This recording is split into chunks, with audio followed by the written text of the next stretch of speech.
Welcome to History with Herodotus, where the boundaries of time and space are bridged by the power of storytelling. Today, we embark on a fascinating journey through the ancient world as we delve into the captivating history of the Hittites. This enigmatic civilization, which once flourished in central Anatolia, modern-day Turkey, left an indelible mark on the course of human history. As we venture into the realm of the Hittites, we find ourselves entwined in a complex tapestry of politics, culture, and warfare, which shaped the destiny of the ancient Near East. To understand the rise of the Hittites, we must first transport ourselves to the dawn of civilization, when the fertile plains of Mesopotamia gave birth to some of humanity's earliest urban centers. It was here, in the land between the Tigris and Euphrates rivers, that the Sumerians laid the foundations of a sophisticated society with its intricate system of governance, architecture, and mythology. As the Sumerian city-states began to flourish, they attracted the attention of neighboring peoples, who were drawn to the wealth and knowledge that these centers of civilization had to offer. One such group was the Akkadians, a Semitic-speaking people who would eventually rise to prominence under the leadership of the legendary king Sargon the Great. It was during this period, around 2300 BCE, that the Akkadian Empire began to expand its borders, absorbing many of the Sumerian city-states and creating a vast territorial entity that stretched from the Persian Gulf to the Mediterranean coast. The Akkadians' military prowess, administrative skills, and cultural achievements set a new standard for imperial power in the ancient world. As the Akkadian Empire reached its zenith, other regional powers began to emerge, including the Hurrians, a people who would play a significant role in the development of Hittite culture. The Hurrians, with their distinctive language and customs, inhabited the mountainous regions of eastern Anatolia and northern Mesopotamia, where they established a network of city-states and kingdoms. Theirs was a world of rugged beauty, where the snow-capped peaks of the Taurus Mountains gave way to fertile valleys and plains, teeming with life. The Hurrians' unique cultural identity was shaped by their geographic location, which facilitated trade and exchange with neighboring civilizations. They adopted and adapted various aspects of Mesopotamian culture, including cuneiform writing, while also developing their own distinct artistic and architectural traditions. The Hurrian city-states such as Urkesh and Nawar became important centers of commerce and learning, attracting scholars, merchants, and diplomats from across the ancient Near East.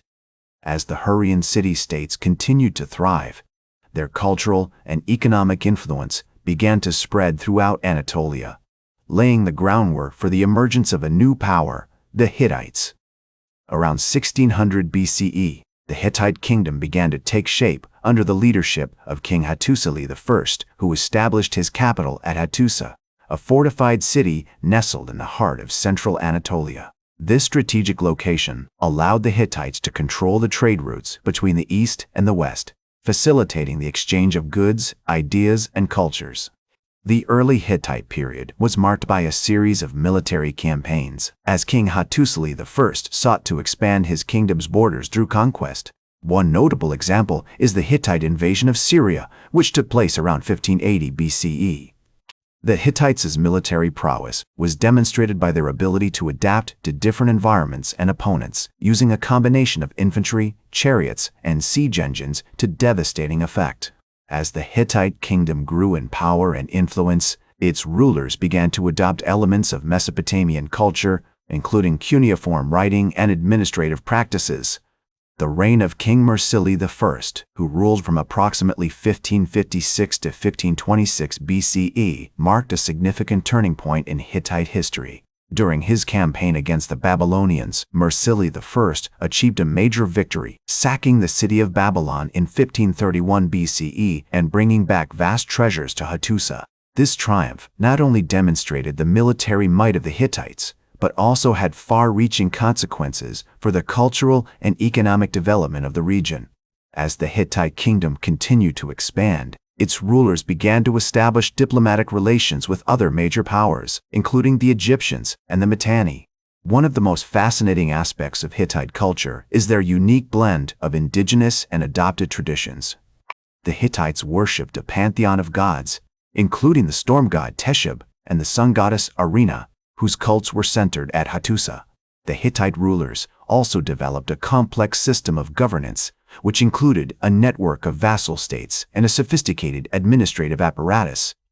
As the Hittite kingdom reached its zenith, its capital city, Hattusa, became a center of learning and culture, attracting scholars and diplomats from across the ancient Near East. The Hittites' diplomatic endeavors were often marked by clever strategic maneuvering, as they sought to maintain a delicate balance of power in the region.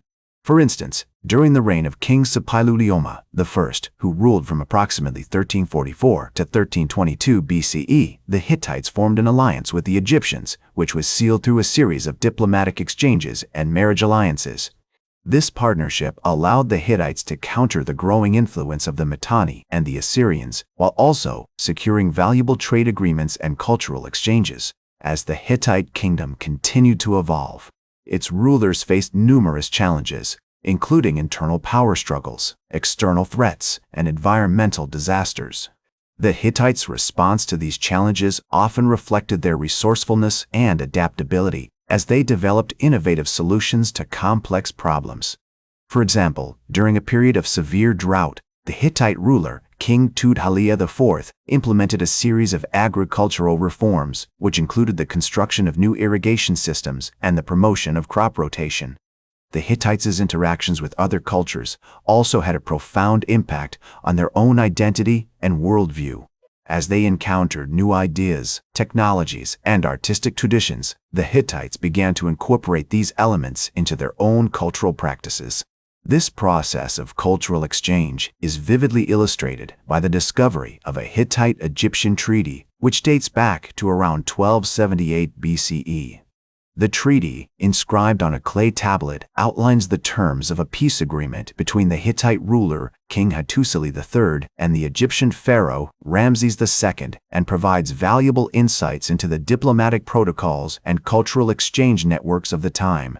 As the Hittite kingdom continued to navigate the complex web of alliances and rivalries in the ancient Near East, it faced numerous challenges that would ultimately contribute to its decline. The reign of King Tudhaliya IV, who ruled from approximately 1237 to 1215 BCE, marked a significant turning point in Hittite history. During this period, the Hittites faced intense pressure from the rising power of the Assyrians, who had begun to expand their territories in Mesopotamia. The Hittites responded by forming an alliance with the Egyptians, which was sealed through a series of diplomatic exchanges and marriage alliances. One of the most significant later events in Hittite history was the Battle of Kadesh, fought around 1274 BCE between the Hittites and the Egyptians. Although the battle was bloody and indecisive, it marked a turning point in the relationship between the two powers. The Hittite ruler, King Muwatalli II, had launched a surprise attack on the Egyptian pharaoh, Ramses II, but the Egyptians were able to hold their ground.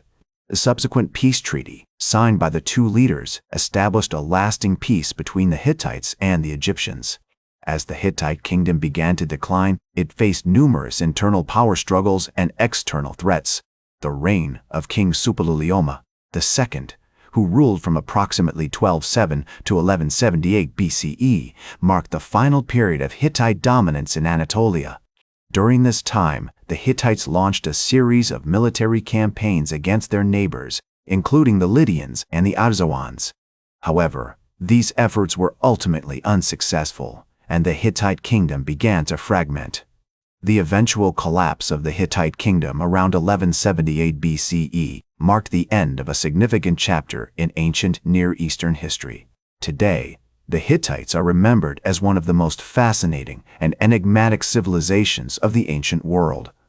Their unique blend of indigenous and adopted traditions has captivated scholars and historians for centuries. The discovery of the Hittite capital, Hattusa, in the early 20th century marked a major breakthrough in our understanding of Hittite history and culture. Their interactions with other cultures, including the Egyptians, the Assyrians, and the Mycenaeans, helped shape the course of ancient Near Eastern history. The Hittites' contributions to the development of international diplomacy, trade, and cultural exchange are still studied by scholars today. The Hittite kingdom may have declined and eventually disappeared, but its impact on the ancient world is still felt. The Hittites' rise to power, Their struggles and triumphs and their eventual decline serve as a powerful reminder that even the greatest civilizations are subject to the forces of time and circumstance. That's all for today's History with Herodotus. Remember to like, share, and subscribe. And until next time, remember that, to understand the present, we must first understand the past.